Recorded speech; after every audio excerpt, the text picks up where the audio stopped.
We're coming to you from the Coyote Creek riverbed in Cerritos, California. It's a nice, cool evening.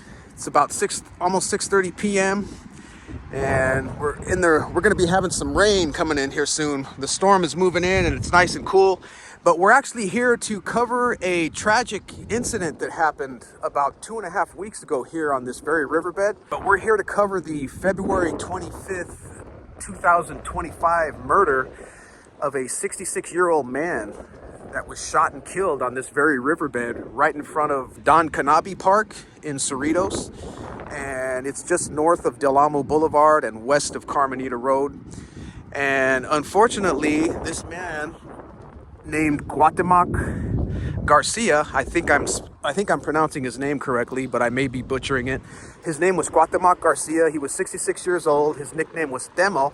And he used to come out here and he would walk 10 miles every day religiously. He would come out here, he would walk at the park, and then he would get out here on the riverbed and he would walk 10 miles every day religiously.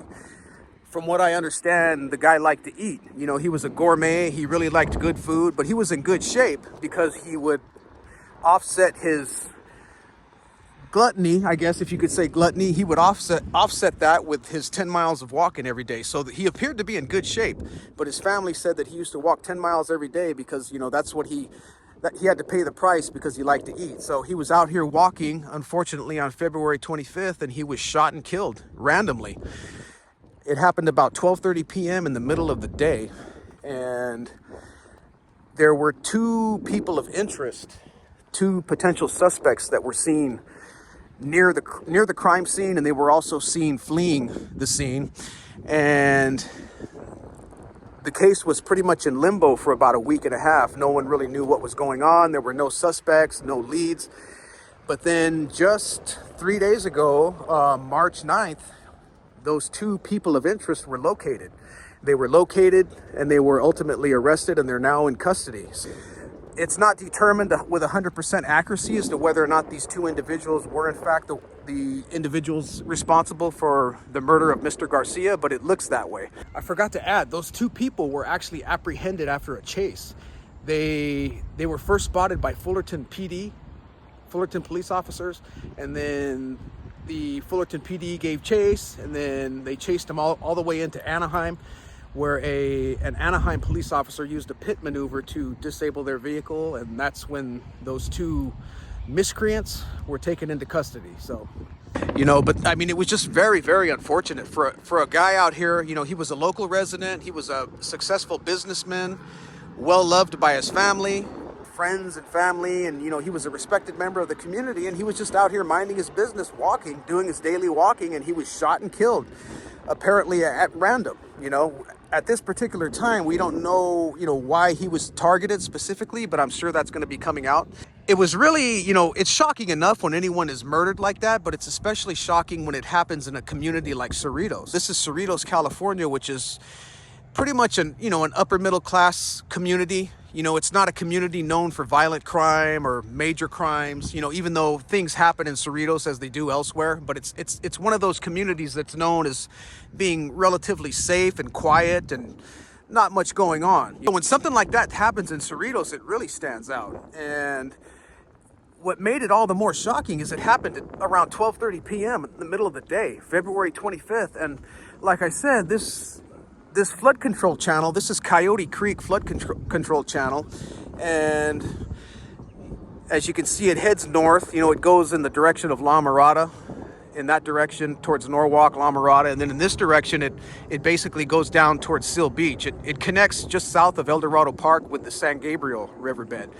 And there's like I said, there's a large park here, and there's always people here throughout the day. There's people playing tennis, there's people playing basketball, there's people walking and jogging, not only inside the park, but also on the riverbed.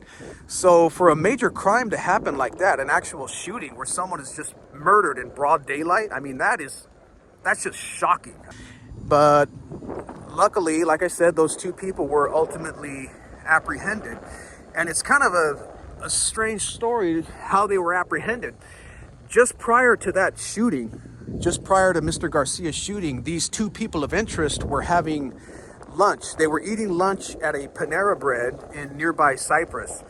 And there happened to be a person or a family visiting this area from Florida. And they were eating at that very same Panera Bread. And these two people of interest basically started hurling racial insults at the person who ultimately took the video that was here visiting from Florida. The person took a video of that encounter, and then she posted it on Instagram. And that little altercation with those two persons of interest went viral. And apparently someone either knew them or someone had witnessed those two very people at the park that day. So they happened to see that TikTok video. They happened to see the TikTok video, and then they notified authorities, and they started working with authorities, and that's how they ultimately found these two people. These two people they're actually brother and sister, and they're apparently homeless. They were living in their Toyota Prius, and that's one of the reasons it made trying to identify them a little bit more difficult, because they didn't have a fixed residence and they weren't staying in a fixed location. They were living in their car. And I guess I can say their name because now that it's public knowledge, the brother's name is John Moon and the sister's name is Cindy Kim. They're two middle-aged individuals. The male is 54 years old and the sister's 58 years old. So at this particular time, we don't know what their connection was with Mr. Garcia, if there even was a connection, or if this was just an absolutely random crime. And I believe this is about where the shooting happened. It happened right in this area. Right between, there's a little entrance fence just to the north of here, and then this is basically where all the tennis courts are, and then, you know, there's all these little walking paths here, and then we're looking right at Del Amo Boulevard up ahead. So I believe the murder actually happened right in this area.